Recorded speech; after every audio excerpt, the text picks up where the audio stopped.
One of the most amazing lines in all of the Bible is three simple words. It says, God is love. Now I want you to think about that for just a moment. God is not merely loving, that would be an adjective describing a behavior. It says God is love, a noun, more or less his essential character, who and what God is. Now, as somebody who has the privilege of traveling all over the world, teaching and preaching, a question that I get asked literally everywhere I go, whether it's a small town or a big city, in every country, on every continent, people ask the question, if God is so good as you say He is, as good as Scripture says He is, then why is there so much pain, suffering, sickness, death, and disease in the world? And it's a good question. It's a great question, in fact.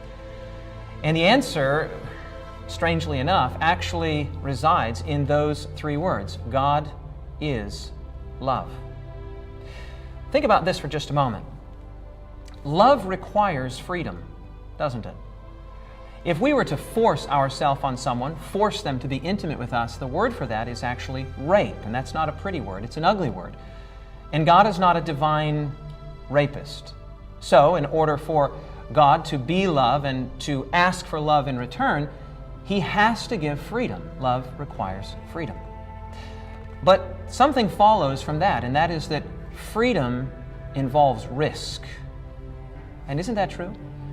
Anyone who's ever had their heart broken or anyone who's ever been betrayed by someone close to them knows that freedom involves risk. If someone is genuinely free to say, I don't, only then, when they say, I do, is it meaningful and beautiful. Now, there's a third thing that follows, and that is that risk entails responsibility. So, follow the three. Love requires freedom. Freedom involves risk. Risk entails responsibility.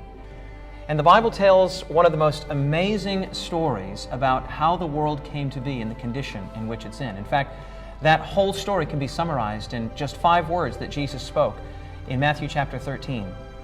In response to a parable that He told in which there was a field that was planted with good seeds, and all of a sudden these weeds began to come up. The laborers in the parable, the story, they came to the landowner, Jesus, and they said, where did the weeds come from?